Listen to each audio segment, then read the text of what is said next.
अस्सलाम वालेकुम, my self Abdullah Ijaz. और आज हम पाकिस्तान की जो फॉरेन पॉलिसी है उसको डिस्कस करेंगे। लेकिन हमारा जो मेन पोर्शन है वो हम सी पैक को देखेंगे कि क्या पाकिस्तान ने अभी तक जो सी पैक के मुतालिक फॉरेन पॉलिसी अपनाई है, जो पाकिस्तान की स्ट्रेटजी है सी पैक पर, वो कामयाब रही भी है या नहीं रही। अच्छा, जो सी पैक है इसको जब 2013 में पाकिस्तान और चाइना के दरमियान ये तय पाया कि चाइना पाकिस्तान इकोनॉमिक कॉरिडोर बनाया जा रहा है और उसके बहुत सारे प्रोस्पेक्ट्स बताए गए, जिसके 2015 में 51 MOUs भी साइन हुए थे। और उसके बाद इसको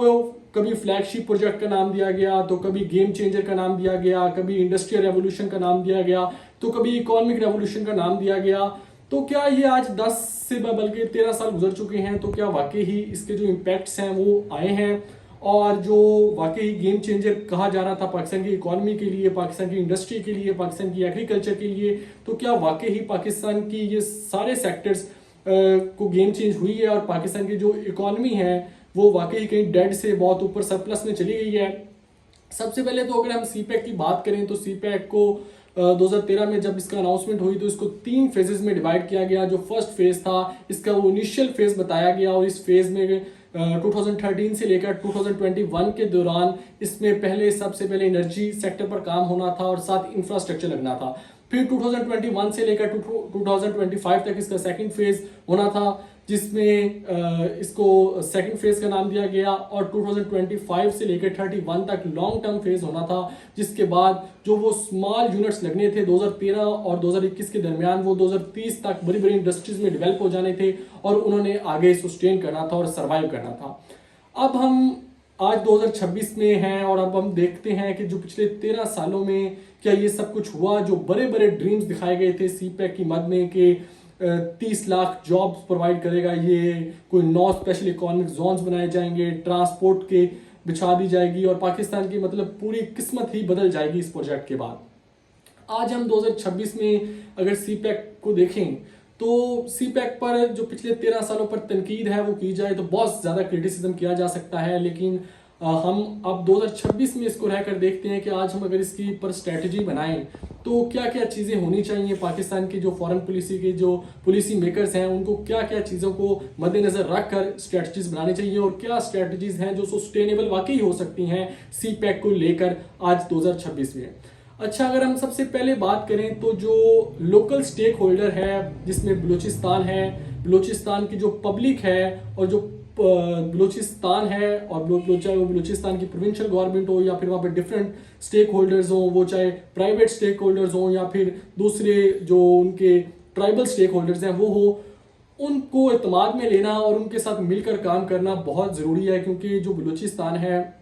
वो जो सी पैक का एक मेन हब है और अगर उधर ही डेवलपमेंट नहीं होगी, अगर उधर का ही जो सोशल अनरेस्ट कायम रहेगा तो बहुत मुश्किल है सी पैक सस्टेन कर सके। सी पैक को हम इस वीडियो में 3 डायमेंशन में देखेंगे, एक पॉलिटिकल, इकोनॉमी और सिक्योरिटी। अब जो सिक्योरिटी इश्यूज हैं उन्होंने सी पैक को बहुत ज़्यादा स्लो डाउन किया है, बहुत ज़्यादा इसकी रफ्तार को कम किया है और जो बलूचिस्तान में एक सोशल अनरेस्ट है उसको ख़त्म किए बगैर हम सी पैक से कुछ सक्सेस हासिल नहीं कर सकते। अब अगर आपने सी पैक में सक्सेस हासिल करनी है तो सबसे पहले आपको बलूचिस्तान में उस अनरेस्ट, वो सोशल है या पॉलिटिकल अनरेस्ट है या मिलिट्री अनरेस्ट है, उसको आपने हैंडल करना है। और उसके लिए आपको ग्रैंड डायलॉग की ज़रूरत है जिसमें बलूचिस्तान के तमाम स्टेक होल्डर्स का इन्वॉल्व होना शामिल है, चाहे वो प्रोविंशियल गवर्नमेंट हो, चाहे वो जिरगा के लोग हों, चाहे वो ट्राइबल लोग हों, चाहे वो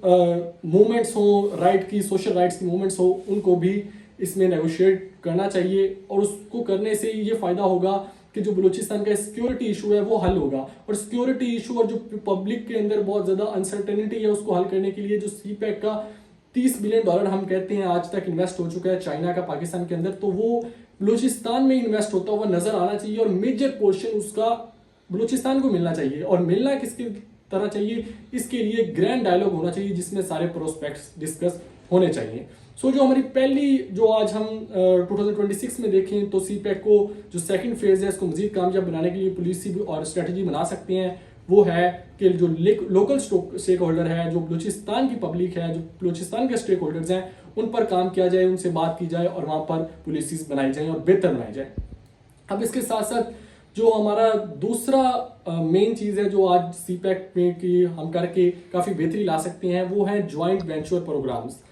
जो सी पैक है इसमें गवर्नमेंट टू गवर्नमेंट पिछले 13 सालों में हम देखते रहे हैं कि चलता आ रहा है, जिसमें 30 बिलियन डॉलर्स की इन्वेस्टमेंट तो हो गई है, लेकिन वो हमें पाकिस्तान की जो लोकल पब्लिक है, जो डोमेस्टिक डायस्पोरा है, उनकी शक्लों पर या फिर उनकी जो आज हालात जिंदगी है वहां पर वो उसकी झलक नजर नहीं आती। उसके लिए जरूरी है कि आप गवर्नमेंट सेक्टर से हटकर प्राइवेट सेक्टर की भी आपस में पार्टनरशिप करवाई जाए और प्राइवेट जो ज्वाइंट वेंचर्स हैं वो करवाए जाए, जिससे पाकिस्तान की इकोनॉमी को बहुत ज़्यादा सपोर्ट मिलेगा। इसके साथ साथ अगर ज्वाइंट वेंचर्स की बात करें तो एक आइडिया जो मैं यहाँ पे इंजेक्ट करना चाहूँगा वो ट्राई जो पॉलर है वो किस्म का एक ट्राइड बना के तहत हम एक अच्छा ज्वाइंट वेंचर कर सकते हैं, जिसमें हम जो मेरा आइडिया वो ये है कि हम चाइनीज़ इन्वेस्टमेंट को अगर सियालकोट में इंडस्ट्री पे काम करें और सियालकोट में प्रोडक्ट मैन्युफैक्चर हो। जैसे कि आप जानते हैं सियालकोट बहुत ज़्यादा फेमस है स्पोर्ट्स के सामान के लिए, और पूरी दुनिया में फीफा के जितने भी वर्ल्ड कप हो, फुटबॉल्स और जो किट्स हैं वो सारी सियालकोट से जाती हैं। तो 2034 में सऊदी अरेबिया में फीफा का वर्ल्ड कप होने जा रहा है, तो ये एक बहुत बड़ी इंडस्ट्री बनी जा सकती है कि चाइनीज़ इन्वेस्टमेंट जो सियालकोट है वो मैन्युफैक्चर करे उस प्रोडक्ट्स को और उसको फिर सऊदीया में एक्सपोर्ट किया जा सके, जिससे पाकिस्तान की जो इंडस्ट्री है उसको बहुत ज़्यादा बूस्ट मिलेगा और इकोनॉमी को बहुत ज़्यादा बूस्ट मिलेगा। इसके बाद जो तीसरी स्ट्रेटजी है वो ये है कि हमें जो ना इम्पैक्ट है इसका सी पैक का वो रीअलाइन करना चाहिए। अब वक्त आ गया है कि उस पर जो चाइनीज स्टेक होल्डर हैं उनके साथ बैठ कर बात करें और इसका जो इम्पैक्ट है उसको रीअलाइन करें और वहाँ पे पाकिस्तान के इंटरेस्ट को भी देखा जाए। जैसे मैंने वीडियो के स्टार्ट में आपको बताया कि जो सी पैक का ड्रीम है वो बहुत बड़ा है कि यानी कि 30-40 लाख नौकरियां, 10